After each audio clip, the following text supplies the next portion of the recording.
Hey, it's Nick Hodge, your Outsider Club founder and president here. I know it's unprecedented time, so I wanted to take a few minutes to relay what I'm doing and ask you what questions you had and talk about what's going on with this COVID-19 novel coronavirus and a little bit about what's happening in the market. So, first of all, it's Monday morning, the 16th.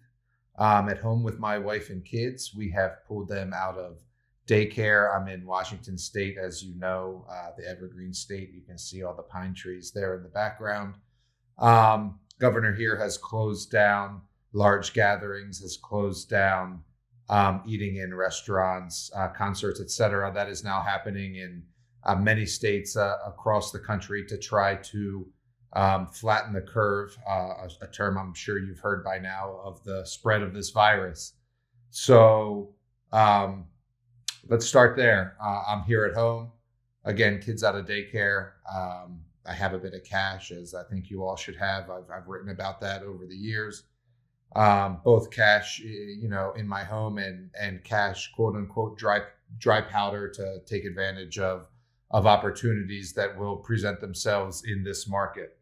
I'm staying informed. So obviously I'm watching a lot of news. I believe that you should as well, whether that's, Bloomberg television or other financial markets, as well as mainstream news. And it's sort of tough to keep on top of everything, right? Governors are making announcements seemingly hourly.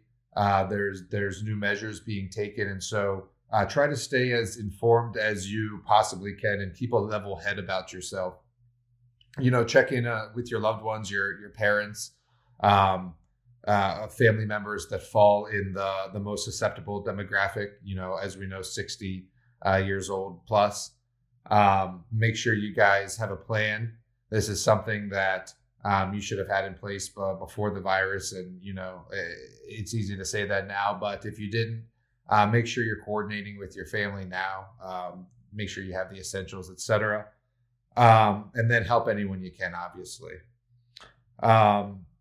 We've got a good base here at the house. We've got our dry goods, we've got our beans, we've got our rice, we've got our water, and we're a bit self-sufficient here. We've got eggs from the chickens every day, and so we feel pretty good in that respect. But I see the lines building at grocery stores, and I see sort of stores running out of things. So by all means, get what you need, especially medicines and things that you need in the short term, and just be safe and stay as informed as possible. Now, let's talk about the markets for a little bit, because obviously there's been carnage. We're in firm bear market territory. I think we knew an event like this was coming. Obviously, you can never know what the catalyst is going to be. We've often, over the past year, talked about what's the catalyst going to be? What's the catalyst going to be, right? And it turns out to be a black swan virus. And so all markets are in bear market territory. The Dow Jones, the S&P, multiple other countries. The Fed has already stepped in twice with 2 emergency rate cuts. One last weekend, one just yesterday, cutting their target, the federal funds target rate to essentially zero, leaving them with little tools. They've gone back to QE. They're talking about, the numbers are always changing, but $1.5 trillion of intervention, bond buying across multiple treasury term timeframes. And so it is what it is. The Fed is going to do what the Fed does, bail out the banks and the private equity firms and the rich folks. And now it's time for the Senate to step up on the fiscal side, the Senate and the Congress, and pass some sort of stimulus measure. We don't know what that's going to look like, whether it's going to be infrastructure, helicopter money. There's talk of, giving individuals and families direct stimulus, $1,000 or $3,000 per family. Everybody's got different numbers. There's talk of student loan forgiveness, some sort of tax package, some sort of moratorium on mortgage payments. And so all this is fluid and a lot is changing, and I'll try to keep you as informed as I possibly can. Please write in with your questions. I know one question that everybody absolutely has is, why isn't gold acting as a safe haven? And the best thing that I can do is point to the most recent crisis, right? In 2008, when gold did exactly the same thing. It was thrown out with the bathwater. Gold and related equities were sold down. And then what happened after 2008? Gold went on to outperform for 3 years, and many of the equities did really well. And so I think we're in the, the whatever you want to call it, the teeth of the bear, the eye of the storm. We're right in the center of it, in the thick of it.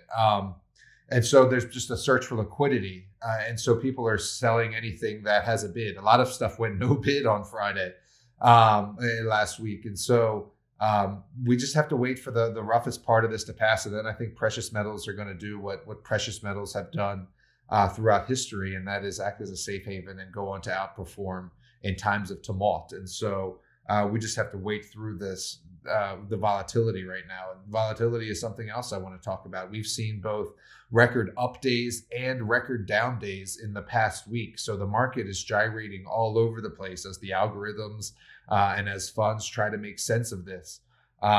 Bond yields have been going all over the place as the Fed promises to absorb bonds. It buys the bonds, and that drives the yield down, right? The price of the bond or the demand for the bond goes up, and then the yield goes down. And so in a very real sense, we have negative real rates because now inflation is outpacing the rate of return of those bonds. And so in that environment, that negative real rate environment is what drives gold, but not when you have the volatility that you're seeing here now with the VIX at 70 at last check. And so we have to take it day by day. There'll be opportunities to establish very good positions in long-term dividend companies, big, stable dividend aristocrats. I'm making a list. Of course, I have a list of quality gold and junior stocks that I want to own, and I'll be in contact throughout the duration of this event. And please, if you have any questions, specific questions about the portfolio or broad questions about what's going on in the market, please don't hesitate to write in. I look forward to addressing them, and I'll continue to put out videos like this as this situation unfolds.